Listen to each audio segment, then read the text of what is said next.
देखो भाई, अमेरिका ने इंडिया के ऊपर 50% टैरिफ लगा दिया है। अब इस चीज़ को लेकर के विदेशी मीडिया भारत का मजाक उड़ा रही है।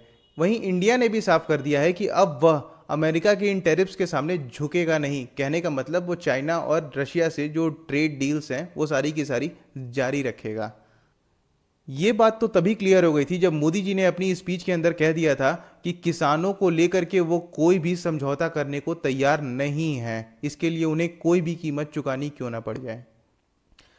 अब ऐसी सिचुएशन में भारत के साथ कौन कौन खड़ा है, तो मैं आपको जानकारी में डाल दूं कि फिजी देश के राष्ट्रपति भारत के साथ खड़े हैं। उन्होंने भारत के समर्थन में बयान दिया है।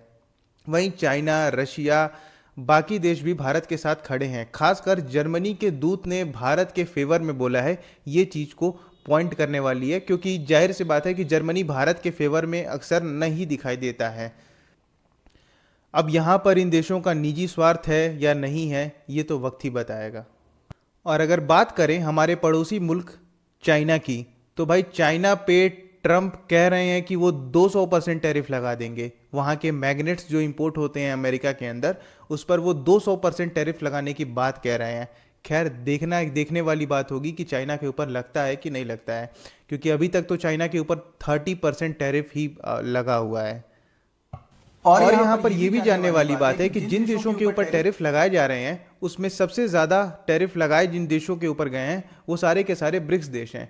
मतलब बात करें BRICS, तो मतलब ब्राज़ील के ऊपर 50% टैरिफ लगाया गया है, इंडिया के ऊपर 50% टैरिफ लगाया गया है, रशिया के ऊपर ऑलरेडी यूएस बहुत सारे सैंक्शंस लगा करके बैठा हुआ है, चाइना पर भाई 30% फिलहाल लगाया हुआ है। 200% लगाने की अभी, जैसा कि मैंने पहले बात किया कि मतलब ट्रम्प बात कर रहे हैं, चाइना को जल्दी ही लपेटे में लिया जाएगा।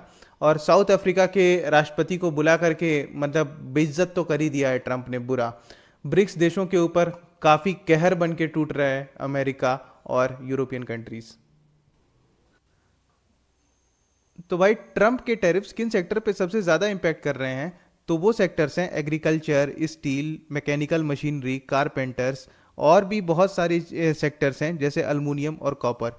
यहाँ पर सबसे इंपॉर्टेंट बात ये देखने वाली है कि जो ट्रंप के टैरिफ्स इन सेक्टर पर इम्पैक्ट कर रहे हैं, ये सारे के सारे सेक्टर्स में फ़ायदा इंडिया का हो रहा था, लेकिन जिन चीज़ों में अमेरिका का फ़ायदा हो रहा है उन सेक्टर्स पे कम टैरिफ लगाया गया है। फॉर एग्जांपल ले लें जैसे फार्मास्यूटिकल्स, मतलब दवा वगैरह पे कम टैरिफ लगाया गया है ट्रंप के द्वारा, क्योंकि दवा वगैरह की ज़रूरत अमेरिका को पड़ सकती है, इसलिए अपनी फ़ायदे को देखते हुए उन लोगों ने ये सारी चीज़ें की हैं। बात करें वहीं एप्पल के मोबाइल की, तो भाई एप्पल के मोबाइल में उन्होंने क्या कर रखा है कि एप्पल के मोबाइल में कम टैरिफ लगा रखा है, क्योंकि एप्पल जो कंपनी है वो अमेरिका की है, और एप्पल को इंडिया के अंदर चीप लेबर मिल जाता है, तो इंडिया में एप्पल ने प्लांट लगा दिया है, और इंडिया में चीप लेबर लेकर के वो एप्पल के सेलफोन बनवा रहा है, और इसी चीज़ को फिर वो ले जा करके यूएस में सेल करता है। तो यूएस में जब एप्पल का फ़ोन सेल होता है तो वहाँ पर कम टैरिफ लगता है।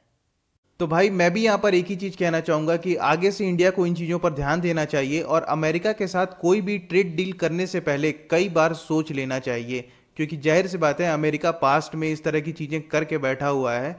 अमेरिका ही नहीं, यूरोपियन कंट्रीज़ के साथ भी अगर भारत को कोई ट्रेड डील करनी है तो भारत को सोच लेना चाहिए। भारत को अब अपने जो सामान हैं उनको अफ्रीकन कंट्रीज़ या फिर इधर के जो साउथ एशियन कंट्रीज़ हैं इनमें एक्सपोर्ट करना शुरू कर देना चाहिए। आई होप सो आपका दिन अच्छा होगा। All the best for your future guys.